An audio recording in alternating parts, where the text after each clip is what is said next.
سوال یہ پوچھا گیا کہ کسی غیر مسلم کسی مذہب سے تعلق رکھنے والے شخص سے انسان دعا جو ہے وہ کروا سکتا ہے، اسے درخواست کر سکتے ہیں کہ آپ میرے لیے جو ہے وہ دعا کریں؟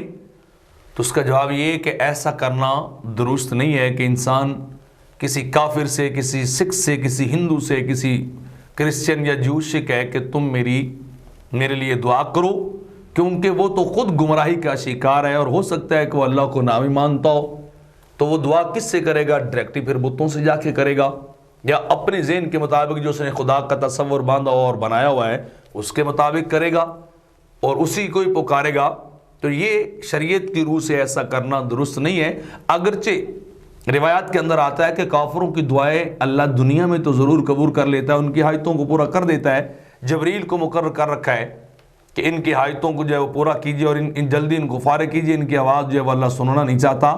لیکن اپنے لیے دعا کروانا یہ کسی مسلمان کے لیے جائز نہیں ہے۔ قرآن مجید کے اندر ہے ادعونی استجب لکم، تم مجھ سے دعا کرو میں تمہاری دعا کو جو ہے قبول کروں گا، یا یہ کہ کسی نیک آدمی کا وسیلہ انسان لے لے اس سے دعا کروائے تو اس کے ذریعے سے بھی دعا جو ہے وہ قبول ہو جاتی ہے۔ تو ایک حدیث پاک کے اندر آتا ہے کہ اللہ رب العزت جبریل کو لوگوں کی ضروریات کو پورا کرنے کے لیے مقرر فرما چکا ہے، تو جب کوئی کافر کرتا ہے تو اللہ جلدی کہتا ہے جلدی فارغ کرو، میں اس کی آواز کیوں نہیں سننا چاہتا۔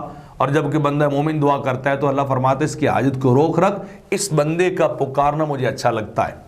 تو یہ وجہ ہو سکتی ہے۔ بہرحال یعنی یہ تو کیفیت بیان کر دی میں نے، لیکن جو صورتحال ہے کہ اس کے پاس جانا، جیسے آج کل عیسائی لوگ اکثر طور پر اجتماع برائے شفا مقرر کرتے ہیں اور وہاں اجتماع کے اندر لوگ جاتے ہیں کہ ہم دعا کریں گے، اس میں مسلمان بھی کچھ جاتے ہیں، تو مسلمانوں کو ایسا نہیں کرنا چاہیے۔ مسلمانوں کو اللہ سے دعا کرنی چاہیے۔ اپنے نیک لوگ جو صاحبان ایمان ہیں، صالحین ہیں یا انبیاء علیہم السلام ہیں، ان کے توسل سے انسان دعا کرے تو اللہ دعا ضرور قبول کرتا ہے۔ اگر خدا نہ کرے کوئی دعا اللہ قبول نہیں کرتا تو اس کو پھر بندے کے لیے آخرت میں جمع کر کے جو رکھ دیتا ہے، اس کا فائدہ اور بینیفٹ اس کو پھر یوم قیامت دیا جائے گا۔